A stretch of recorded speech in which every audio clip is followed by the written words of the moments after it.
और आप में से जिन जिन गांवों से हम लोग आए हैं, आप जानकारी कर लें, बहुत सारे ऐसे परिवार के नौजवान होते थे जो फौज की तैयारी करते थे, महीनों सालों तैयारी करते थे और इस उम्मीद में कि उनकी फौज में भर्ती हो जाएगी। बहुत से ऐसे परिवार, अगर एक परिवार का सदस्य फौज में चला गया तो उस परिवार की आर्थिक और सामाजिक स्थिति सुधर गई, सम्मान मिलने लगा और आने वाली उसकी पीढ़ी पढ़ लिख गई और आगे बढ़ गई। लेकिन सरकार ने जब जांच कराई, जानकारी की कि सबसे ज्यादा लाभ फौज में भर्ती से गांव का हो रहा है, किसान का हो रहा है, गरीब का हो रहा है, इन्होंने वो परमानेंट नौकरी, वो पक्की नौकरी फौज की रोक करके और उन्होंने अग्निवीर जैसी आधी अधूरी नौकरी शुरुआत की है। इस नौकरी में न कोई लाभ है, न कोई पेंशन है, अगर शहीद भी हो गए तो कोई सम्मान नहीं मिलने जा रहा।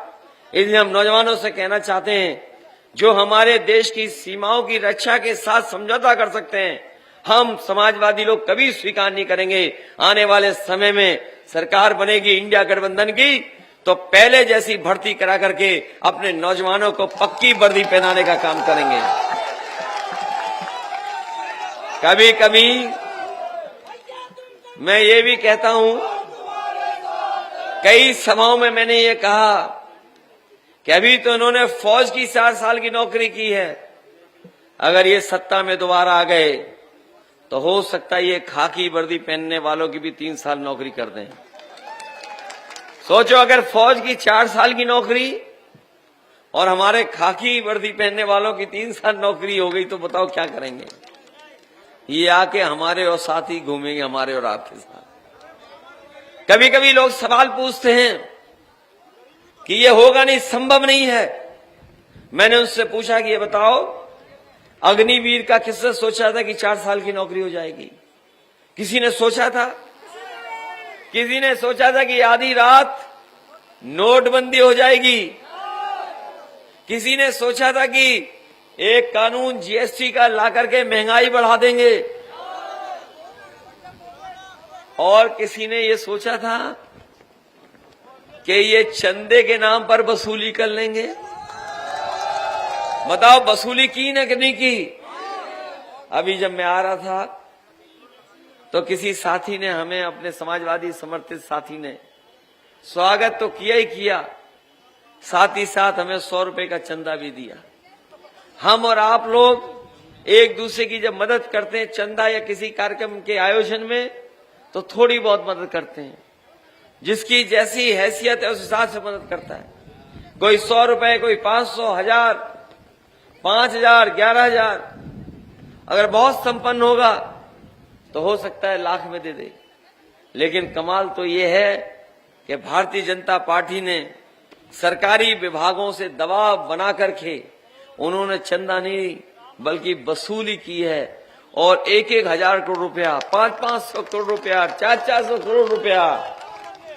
और मैं आपसे कहना चाहता हूं, जो वसूली हुई है उसी की वजह से आज हमें महंगाई का सामना करना पड़ रहा है। याद कीजिए, अगर कोई उद्योगपति, कोई कारोबारी अगर चंदा देगा 1000 करोड़, तो बताओ मुनाफा कितना कमाएगा? ऐसे ही बड़े बड़े उद्योगपति हैं जिन्होंने चंदा दिया और वो जिनसे वसूली हुई, उन्होंने जब कारोबार किया, अपनी चीजें बाजार में बेची, तो उसकी कीमत बढ़ा दी और मुनाफा ज्यादा कमाने का काम किया। न केवल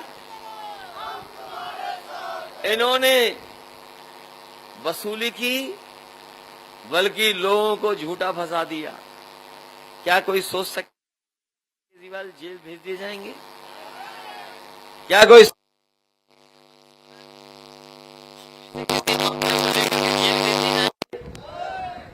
ये तो उसी तरह से हुआ जैसे थाने में हम और आप लोग कभी कभी झगड़े में सेटिंग करके एक दूसरे के खिलाफ कोई दूसरी तहरीर देके या पैसा देकर के जेल भिजवा देते हैं। सोचिए, लोकतंत्र में मुख्यमंत्री को झूठा फंसा करके जेल भेजना हो, तब दिल्ली वाले जो मुख्यमंत्री हैं, आप जानकारी कर लेना, एक ही व्यक्ति ने 2 लोगों को चंदा दिया।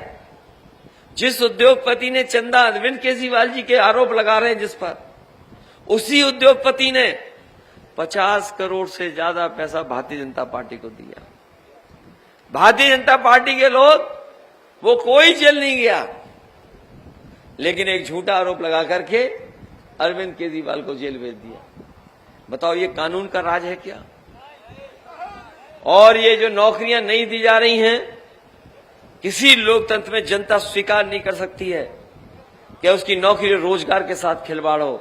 इसलिए हम आपसे कहना चाहते हैं, ये चुनाव हमारे आपके भविष्य का तो है ही है, लेकिन आने वाली पीढ़ी के भविष्य का भी है। इसलिए लोकतंत्र को बचाने के लिए आप लोग मदद करने का काम करना, क्योंकि ये संविधान बदलना चाहते हैं। संविधान बदल करके ये सब ताकत अपने हाथ में रखना चाहते हैं, और ऐसी ताकत अगर एक व्यक्ति के हाथ में पहुंच गई तो याद रखना, जर्मनी में भी एक स्थिति तानाशाह आया था।